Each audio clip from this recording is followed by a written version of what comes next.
that a life centered to God is a life of completeness.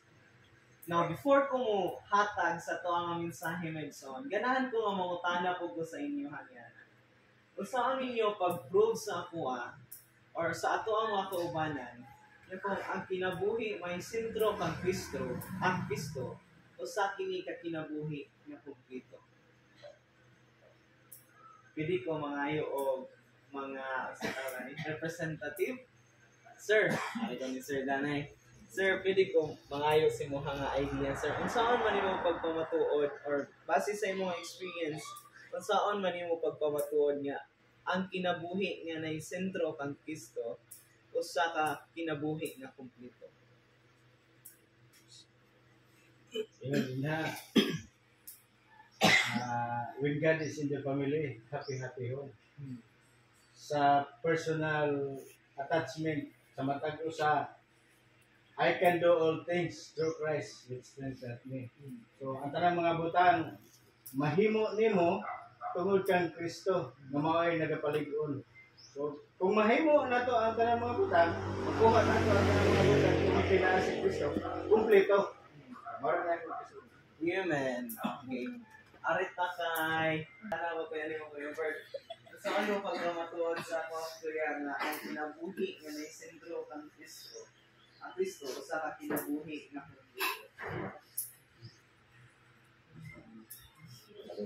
pwede testimony niyo or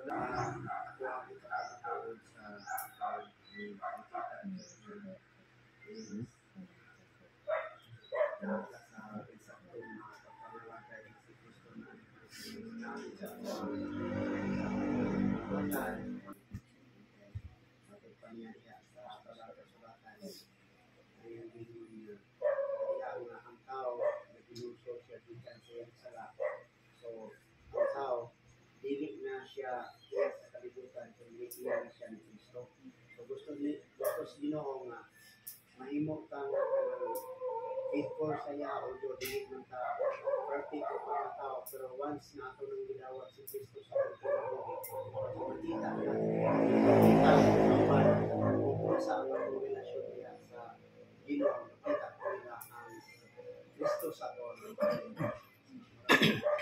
Amen. Last atong kinabuhi kanang ito sailing ahead na smooth na siya.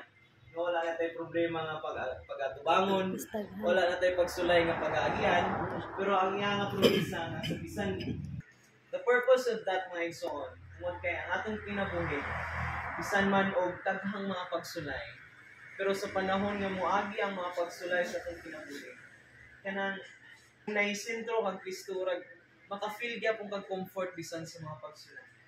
Maka-feel gyapon ta nga bisan og unsa makabugat nga mga problema nga atong pag-agian na ay Kristo daw gaan lang gid siya nga atong pag-agian, di ba? Usay mohilak ta tungod sa kabugat pero kung makahinumdom ta na di koy Ginoo daw usa ka comfort sa tuwa nga makabalo ta nga na di tay Ginoo sa tuwa nga nagakuyog sa matag usa kanako.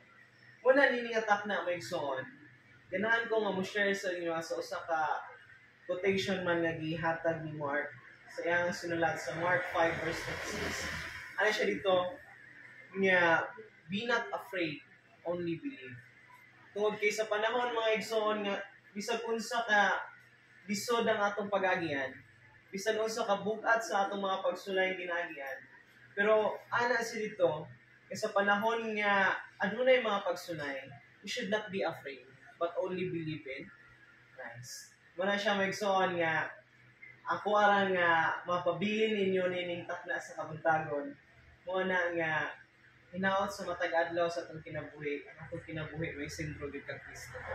Sa bisan unsa nga pagsulay nga maabot sa tuwa nga ato ang kinabuhi, we should not be afraid but always.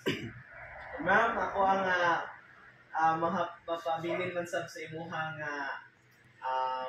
wish is that gikan sa 3 John chapter 1 verse 2. It says, "Beloved, I pray that all may go well with you, and that you may be good in health, as it does well with your soul."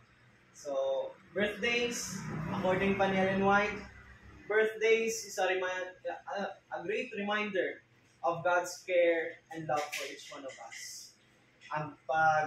Ang selebrasyon sa birthday ni Ma'am Shona, usa ka dako nga reminder sa tuwa na ang Ginoo kanunay gyud nga naga-care sa matag usa ka nato. Labi na nahigugma man sa matag usa ka nato. Wala siya na everyday nga sa panahon nga ano pa siya Drake, God is displeased that His goodness, His constant care, His unceasing love are not brought to mind on this anniversary occasion. So say malimta na to nga sa panahon dahil nga adunay say malimta na to nga ang gigugma sa to. So say wala na tay dito ang pagpasalamat. Praise the Lord kaya natin inani nga higay nagi man sab sa birthday ni Ma'am. Wala siya nga as for our ang hinumduman sa kanunay kung atong kinabuhi may sento kang Kristo ang ato ang atong kinabuhi makatawag yun ato nga kumpleto. Although nga dili man gyud ingon nga safe sailing wala mga kinabuhi. Truly we can say and we can testify that it is God is always